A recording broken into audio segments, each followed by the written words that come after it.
अच्छा, कभी आपने सोचा कि आत्मा का वजन कितना होता है, आत्मा की लेंथ कितनी होती है, आत्मा का साइज क्या होता है? कभी सोचा आपने इस बारे में? बहुत लोग मानते हैं कि आत्मा का साइज हो ही नहीं सकता, क्योंकि आत्मा कॉन्शियस चीज है। जैसे आपके विचार का साइज नहीं होता। आप कहें कि आज मेरे मन में 2.5 किलो की फीलिंग आ रही है, ऐसा कभी नहीं बोलते ना आपकी मेरी फीलिंग में वजन कितना है। या आज मेरे मन में जो विचार आया वो रेक्टेंगुलर विचार आ रहा है।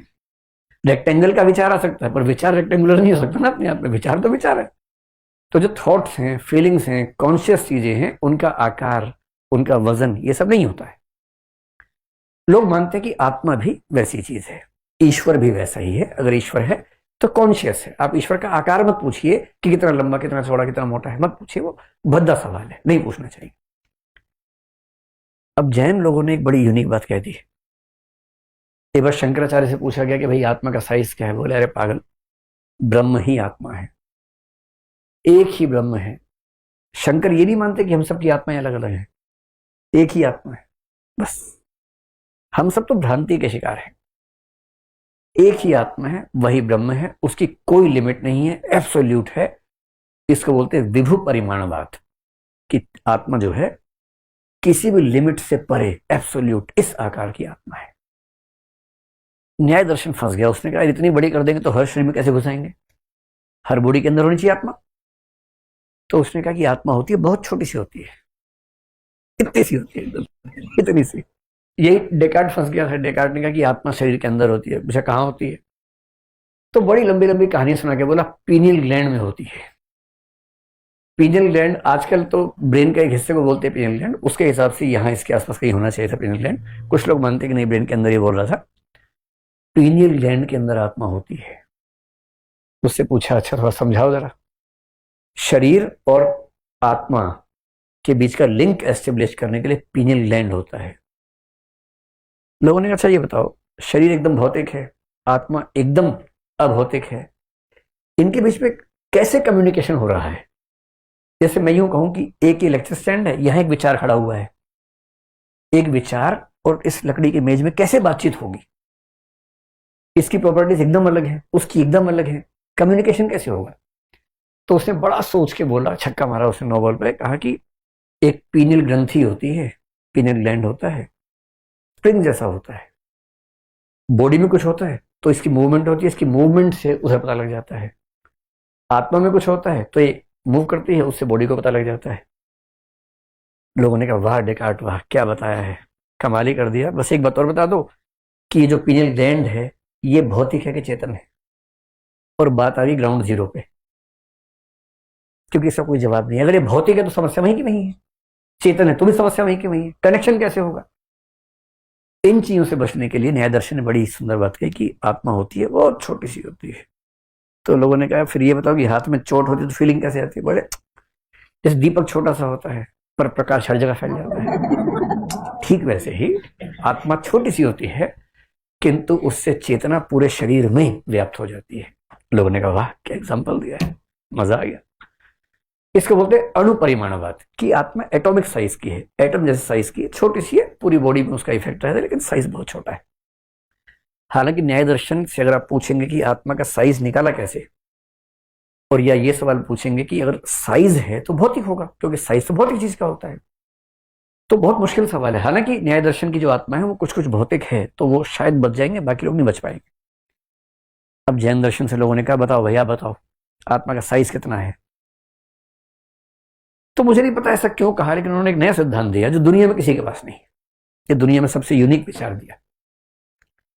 शंकराचार्य ने इस विचार का बड़ा मजाक बनाया। क्या विचार दिया? उन्होंने कहा कि आत्मा का जो आकार है वो शरीर के आकार के बराबर होता है।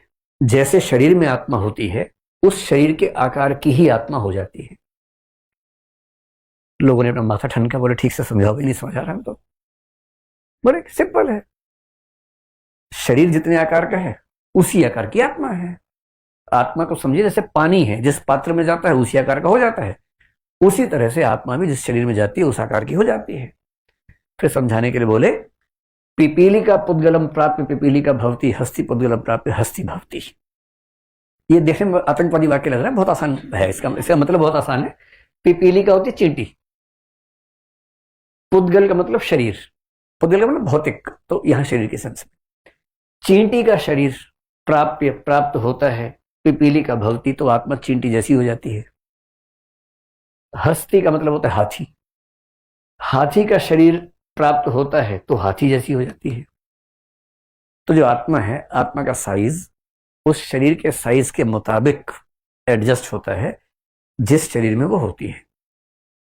तो लोगों ने बड़ा मजाक बनाया, बोले अच्छा इसका मतलब अगर कोई बच्चा मोटा हो जाए खा खा के उसकी आत्मा बढ़ती जा रही है, इसका मतलब तो अगर अगर शरीर से आत्मा ऐसे बढ़ेगी और इसका मतलब जब बच्चा बड़ा तो उसकी आत्मा भी बढ़ रही है साथ साथ। तो जैन दर्शन के लोगों ने कहा भैया थोड़ा ठीक से समझो, ये मजाक नहीं है। नहीं, जो विस्तार है आत्मा का वो भौतिक वस्तु के विस्तार जैसा नहीं है। कैसे? जैसे ये फोन जहां है, जिस भी जगह पर है, क्या ठीक उसी जगह पर ये पेन हो सकता है? नहीं हो सकता। ये हटेगा तो पेन यहां आ सकता है। जब तक ये फोन यहां पर है, ये पेन नहीं जा सकता इसके अंदर, क्योंकि दो अलग भौतिक वस्तुएं हैं। और भौतिक वस्तुओं का विस्तार एक्सक्लूसिव होता है, एक दूसरे में जुड़ नहीं सकता है। आत्मा का जो विस्तार है वो वैसा नहीं है। जैसे इस कमरे में एक लाइट, उन्हीं के एग्जाम्पल दे रहा हूं, उस समय लाइट नहीं होती तो उस समय दीपक होता था, तो मैं दीपक के बदले बल्ब लगा रहा हूं। इस कमरे में एक लाइट हमने ऑन की मान लीजिए, तो वो लाइट एक जगह तक रहेगी, पूरे में फैल जाएगी, पूरे में फैलेगी। फिर आपने पीछे की साइड में एक लाइट और ऑन कर दी। अब इन दोनों लाइट्स का प्रकाश एक्सक्लूसिव है या मर्ज हो गया आपस में? मर्ज हो गया। ठीक वैसे ही आत्मा का जो विस्तार है वो आपस में मर्ज होने वाला है। वो भौतिक विस्तार की तरह नहीं है, एक्सक्लूसिव नहीं है। और इसका मतलब थ्योरेटिकली उन्होंने कहा कि एक शरीर में एक से ज्यादा आत्माएं भी साथ साथ हो सकती हैं। हालांकि ऐसा होता नहीं है, पर दो आत्माओं का एक जगह पर होना, इसमें कोई कॉन्ट्राडिक्शन नहीं है, क्योंकि उनका विस्तार भौतिक वस्तु के विस्तार जैसा ना होकर के अमूर्त वस्तु के विस्तार जैसा है, चेतन वस्तु के विस्तार जैसा है। इस सिद्धांत को कि शरीर के अनुसार उसका आकार बनता है, इसको भारत में बोलते हैं मध्यम परिमाणवाद, जो कि शंकराचार्य के विभु परिमाणवाद और न्याय दर्शन के अणु परिमाणवाद के बीच की स्थिति है। न्याय क्या बोल रहा है? छोटी सी आत्मा होती है। शंकर क्या बोल रहे हैं? पूरे ब्रह्मांड को एक आत्मा, मतलब वो स्पेस में नहीं कहना चाह रहे कि उसको हम समझें, लेकिन अगर समझें तो एब्सोल्यूट है, कोई लिमिट नहीं है उस आकार की। ये क्या बोल रहे हैं? शरीर के आकार के अनुसार आत्मा होती है, और इसीलिए हाथ में भी चोट लगे तो फील होता है, पैर में लगे तो फील होता है। इसका मतलब आत्मा पूरे शरीर के साथ संपर्क में रहती है। और इसी विचार को उन्होंने मध्यम परिमाणवाद कहकर